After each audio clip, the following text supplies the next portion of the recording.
it's not an easy time for asset managers when the markets are heading in completely the opposite direction to the underlying economics. With all the quantitative easing and asset purchase programs around, some may argue that global liquidity may stay high for some time to come and bond yields may stay low. For more, we're joined on the desk by Craig Pfeiffer, General Manager of Investments at ABSA Investments. Craig, how are you feeling at the moment? I'm feeling good. The markets are making new highs. It seems almost every day we're making new highs. But I think there is a general level of uneasiness because, as we said, the markets are going one way and the economics don't seem to be in place. And they're not underpinning the successful movement of stocks higher. Yeah, the corporate earnings have been coming off. So it's a little disconcerting. Great to see those new highs, but a little unease, I guess. So Craig, do you just attribute this continual breaking of new highs by the all-share index just to the Rand hedge component, which is, we understand, to be a very large measure of the total market as a whole? So effectively just a currency adjustment that's taking place on the all-share index at this point. I think that's a little part of it. I think we're seeing global equity markets are still doing well. We're taking our cue from that.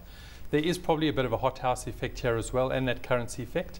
But it's really looking at equities as the lesser of all the other asset class evils out there at the moment. You don't really want to be chasing after bonds. Yields may stay low for a while, and I think they will stay low for a while, but you're probably just going to get the running yield from bonds then.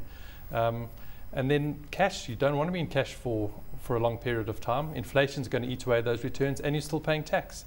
So you're going backwards. Which equity sector would you go into right now? And of course that begs the question, resources or industrials? It's not even as simple as that anymore. If we have a look at resources, just this year Anglo's is still negative for the year. Billiton's up 20% or so. So you can't just pick diversified miners even and say they're going to win together. Looking at construction stocks, the biggies are still down for the year. The smaller ones seem to be doing a bit better and seem to have turned the corner. So it's even more than that. I think you've got to be, a bit more of a stock picker. Exactly. What would you say is your ultimate favorite stock right now? Sure, my ultimate favorite stock, I think it's still Richmond. Probably has had a very good run so far this year. But I think our valuations are even north of where the current price is.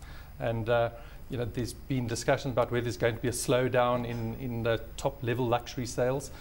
Even if there is a little bit, the rate of that pace of growth doesn't go on at the same pace, I think we're still going to see good sales growth, good bottom line numbers from the likes of Richmond. Craig, just one question I've always had, and that's in terms of, obviously money can flow between different asset classes as well. And we go on and on about this real rate of return in bonds and cash being negative, so below the rate of inflation. Surely, if that's the case, people are aware of this and they're switching from bonds out into equities, and that would affect the valuations of the bond index? Or do you have any perspective on what's happening both locally and offshore in terms of the mix between the different asset classes?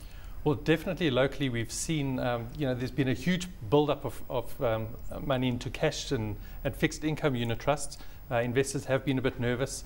Traditionally, it seems our local investors are conservative. They always rush into money market funds.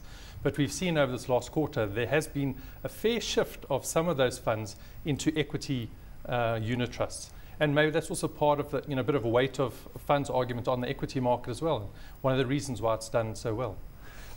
I think one of the things within the equity market is that with all this macro news going on, there's been so much negative sentiment, so to speak. But in the last year, equity portfolios have delivered around, I think the market's up about 20%. So very quietly getting on with the bull market at this stage. You mentioned that with respect to the cyclicals, some of the smaller construction companies turning. What is your view on some of the other cyclicals, like the employment companies, the likes of Adcorp and Kelly? Where are they sitting on the value scale at this point?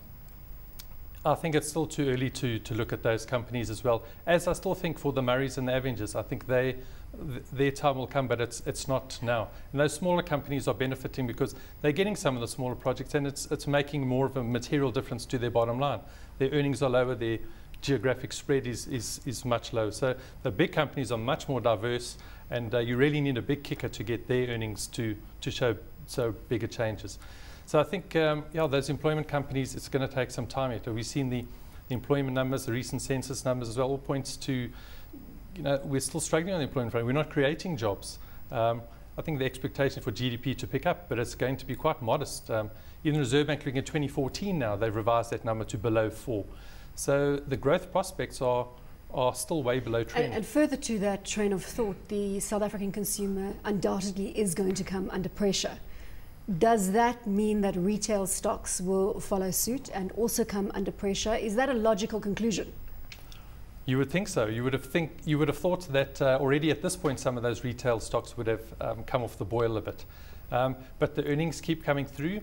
The concern is that they can't keep improving efficiencies and cutting costs. At some point you've got to keep growing that top line, and one really struggles to think that they can continue at that very high rate that they have been. We're still sticking with our Mr. Prices and Woolies and Shoprites.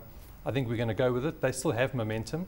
And I think investors are looking at those stocks as well. So there's no red flag at the moment says sell out of the retail We're not story. jumping out of those just yet. But there are concerns that we are getting to a point where it's looking quite rich. Warren, you interview fund managers across the board all the time. Are you starting to pick up a sense of uneasiness around the retailers, or is this party going to continue? Well, yeah, I mean, this is really one of the topical debates at this point is how the different investment managers have been treating the retailers. We've seen some of the very value-oriented managers talking about retailers being expensive for the last 2 to 3 years. But if you look at the rate of return that these businesses have been generating and still continue to surprise on the upside with good earnings growth, good returns on their capital, it looks like there is a major disparity on the views of fund managers and investment managers. Do you have any insight as to why it's almost become so divisive? You're either in retailers and continue to accept the story going forward, or you've been out of them and you've been out of them for some time, and you might be sitting in that case thinking that the unsecured lending may play a role in this unsustainable retail story that we've seen. I think if I probably consider the big asset managers, you've probably got to keep performing all the time from quarter to quarter, and you get measured against benchmarks. So you want to be in the stocks that are winning, and those are the stocks that have been going on. We like to say back at the office that these retail stocks are priced for perfection. Any little slip up in earnings or any little hiccup, and they could come off quite sharply. And we've seen that on the odd day. Mr. Price has fallen back 5-6% in a day. And it could get quite ugly if there is some bit of bad news. But at the moment, it's still, that earnings momentum is still there. The Shoprites are still performing. Their Africa operations did fantastically well on their own, and with a little currency depreciation, that really boosted the bottom line.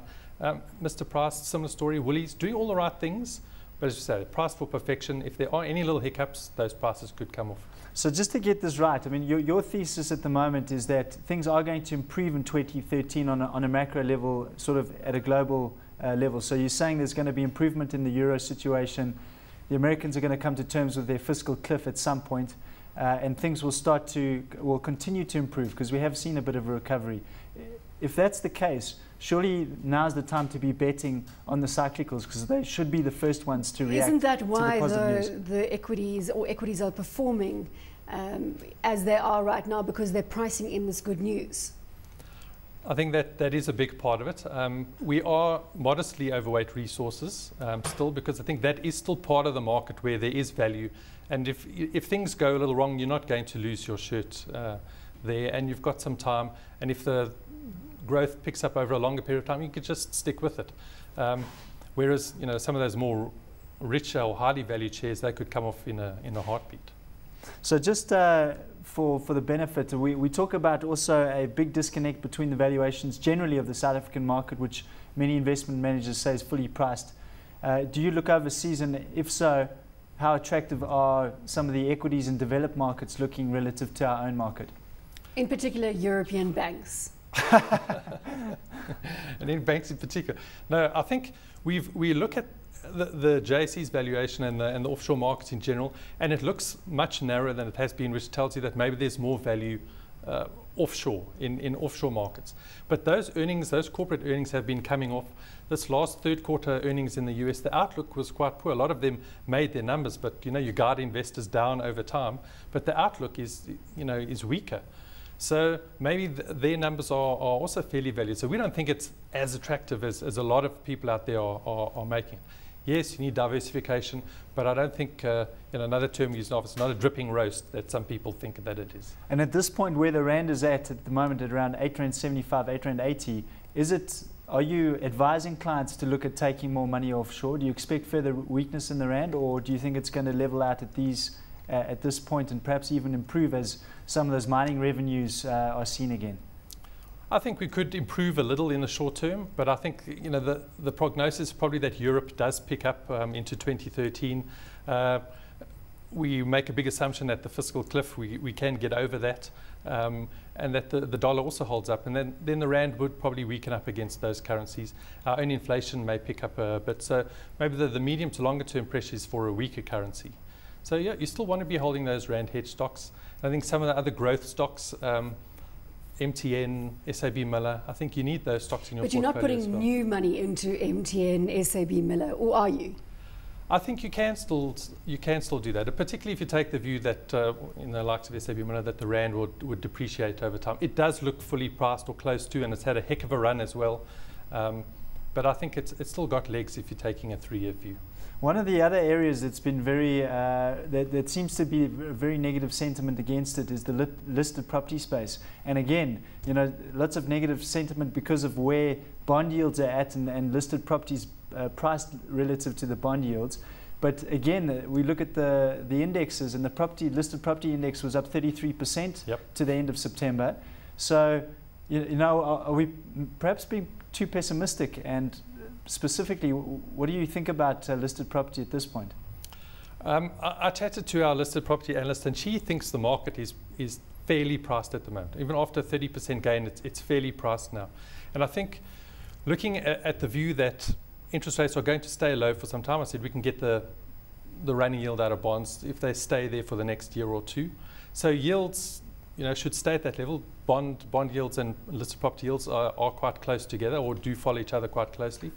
But the distributions from listed property keep growing, and I think that's the attraction. That's what gives you a little capital gain. So I would think you can still look at listed property, diversify across a couple of shares, and really look at it as a yield play from here, not as a capital gain play.